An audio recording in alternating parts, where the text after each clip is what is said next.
O que é um batista reformado? Por Tom Hicks.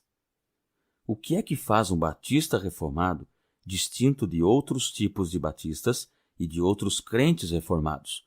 Os batistas reformados surgiram da reforma inglesa, emergiram das igrejas independentes pedobatistas na década de 1640, por algumas razões teológicas muito específicas, e mantiveram um tipo particular de teologia. Aqui estão alguns dos distintivos da identidade teológica das igrejas batistas reformadas. Primeiro, o princípio regulador do culto. Este distintivo é colocado em primeiro lugar porque é uma das principais razões da separação entre os batistas calvinistas e os independentes pedobatistas. Os batistas particulares ou reformados vieram do puritanismo, que procurava reformar a igreja da anglicana, de acordo com a palavra de Deus, especialmente a sua adoração. Quando isso se tornou impossível, devido à oposição autoritária de William Laud, os puritanos separaram ou foram removidos da igreja anglicana. Dentro da alta independente do separatismo puritano, alguns deles viam a necessidade de aplicar o princípio regulador do culto ao batismo infantil também, considerando que esse era o resultado consistente da mentalidade puritana comum.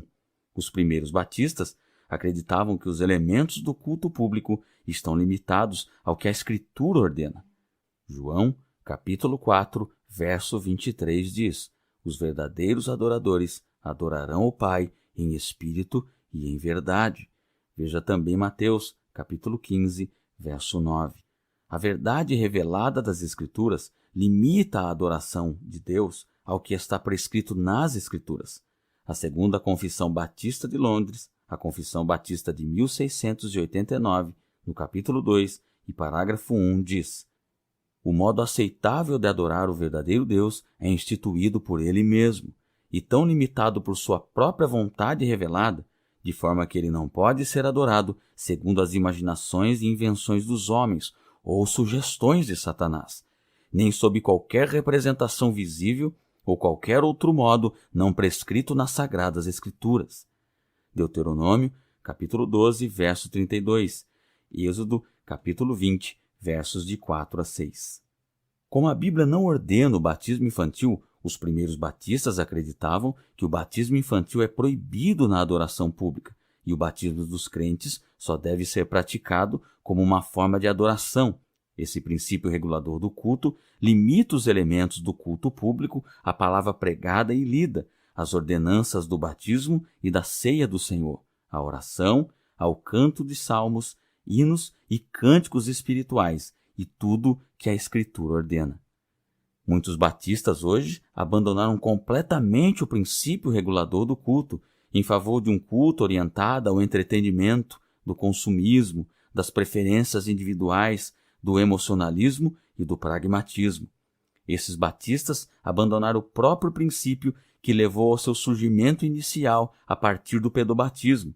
É necessário considerar se uma igreja pode se afastar de uma doutrina necessária para o surgimento dos batistas em seu contexto inglês e ainda assim se identificar legitimamente como uma igreja batista.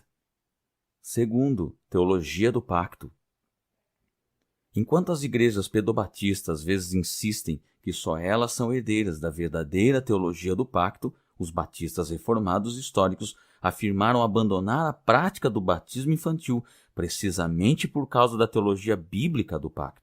Os batistas reformados concordam com os pedobatistas reformados que Deus fez um pacto de obras com Adão, que ele quebrou e assim trouxe condenação a toda a raça humana. Romanos, capítulo 5, verso 18. Eles também dizem que Deus misericordiosamente fez um pacto de graça com seu povo eleito em Cristo. Romanos, capítulo 5, verso 18, que é progressivamente revelado no Antigo Testamento e formalmente estabelecido na Nova Aliança na morte de Cristo. Hebreus, capítulo 9, versos 15 e 16. A única maneira pela qual alguém foi salvo sob a Antiga Aliança foi em virtude deste pacto de graça em Cristo, de modo que só existe um evangelho ou uma promessa salvífica ao longo de todas as Escrituras. Os teólogos pactuais batistas, no entanto, acreditam que são mais consistentes do que seus irmãos pedobatistas em relação à própria hermenêutica da teologia do pacto, quando dão prioridade ao Novo Testamento. De acordo com o Novo Testamento, a promessa do Antigo Testamento de você e sua descendência foi finalmente consumada em Cristo, a verdadeira descendência. Gálatas capítulo 3, verso 16. Os filhos físicos de Abraão eram um tipo de Cristo, mas o próprio Cristo é a realidade. Os descendentes físicos foram incluídos na antiga aliança, não porque todos são filhos da promessa, mas porque Deus estava preservando a linhagem da promessa até que Cristo, a verdadeira descendência, viesse. Agora que Cristo veio, não há mais razões para preservar uma linhagem física. Pelo contrário, somente aqueles que creem em Jesus são filhos de Abraão, são verdadeiros israelitas e são membros da nova aliança e da igreja do Senhor Jesus. Gálatas, capítulo 3, verso 7. Tanto no Antigo quanto no Novo Testamento, a nova aliança é revelada como uma aliança apenas com os crentes, que têm seus pecados perdoados e que têm a lei de Deus escrita em seus corações. Hebreus capítulo 8, versos de 10 a 12. Os batistas que hoje aderem ao dispensacionalismo acreditam que a descendência física de Abraão é o legítimo destinatário das promessas de Deus à semente de Abraão. Mas eles se afastam de suas raízes batistas históricas e da visão hermenêutica da unidade orgânica da Bíblia sustentada por seus antepassados. O teólogo batista James Leo Garrett observa corretamente que o dispensacionalismo é uma, abre aspas, incursão, fecha aspas, na teologia batista que só emergiu aproximadamente nos últimos 150 anos. Terceiro, calvinismo. Pelo fato de que os batistas reformados mantiveram a teologia do pacto ou o federalismo do século XVII, todos eles eram calvinistas. Os pactos teológicos da antiga teologia federal sustentavam as primeiras expressões batistas de sua soteriologia calvinista. Quando Adão quebrou o pacto das obras, Deus amaldiçoou todos os seres humanos com naturezas totalmente depravadas.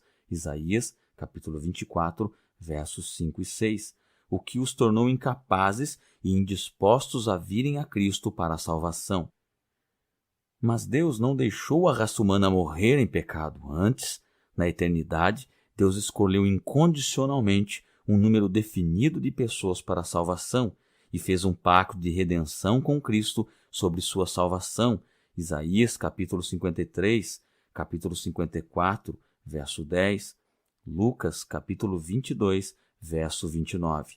Na plenitude dos tempos, Cristo veio ao mundo e obedeceu ao pacto da redenção, cumprindo os termos do pacto de obras que Adão quebrou. No pacto da redenção, Jesus cumpriu perfeitamente a lei de Deus, morreu na cruz, expiou os pecados de seu povo escolhido e ressuscitou dentre os mortos, tendo assim efetivamente garantido a salvação para eles.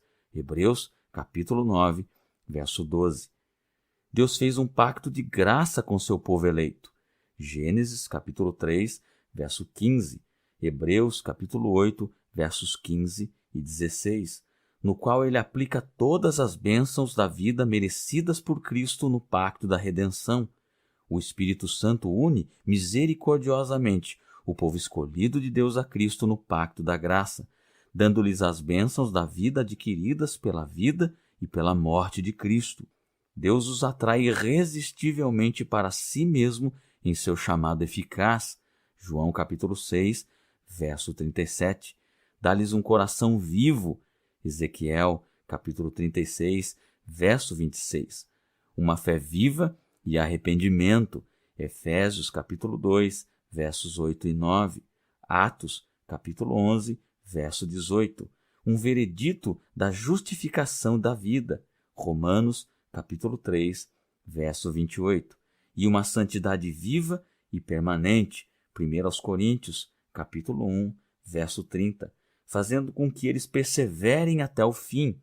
1 Coríntios capítulo 1, verso 8.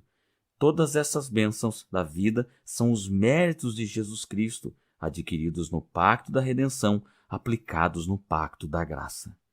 A doutrina dos pactos é o solo teológico em que o calvinismo cresceu entre os primeiros batistas.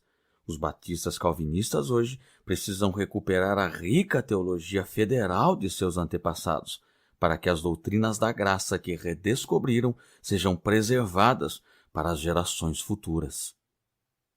Quarto, a lei de Deus. Os batistas reformados acreditam que os 10 mandamentos são o resumo da lei moral de Deus. Êxodo capítulo 20, Mateus capítulo 5, Romanos capítulo 2, versos de 14 a 22. Eles acreditam que, a menos que entendamos corretamente a lei, não podemos entender o Evangelho.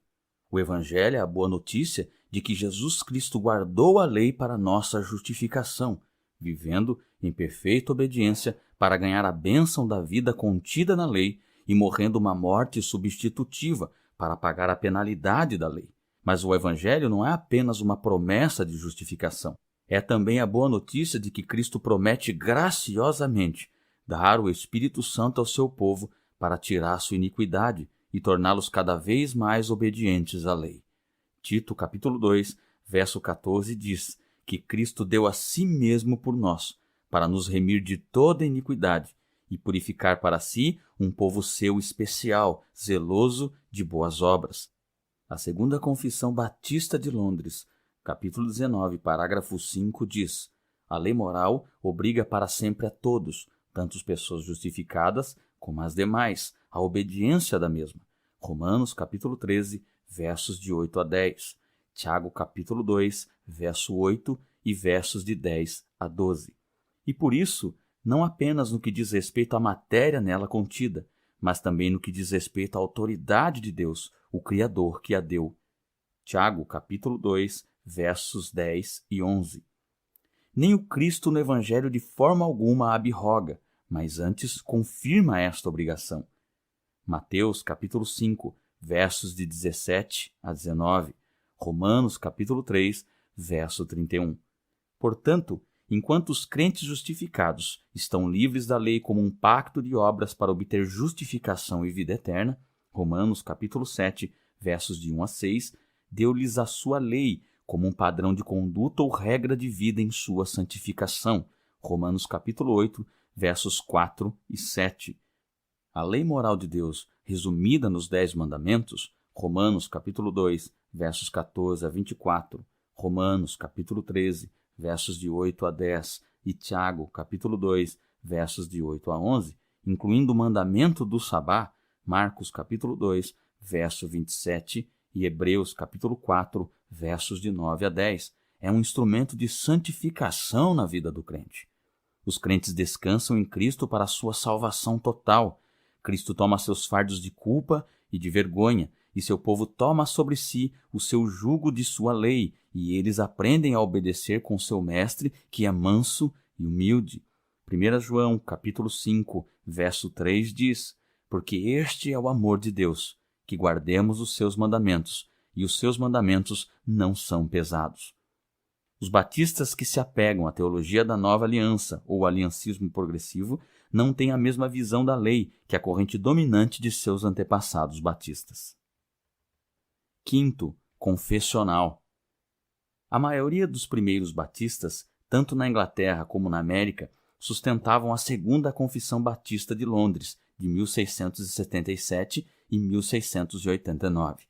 Embora, certamente nem todos os batistas calvinistas subscreveram esta confissão, contudo, ela foi a principal influência entre os batistas na Inglaterra e na América, após a data de sua publicação.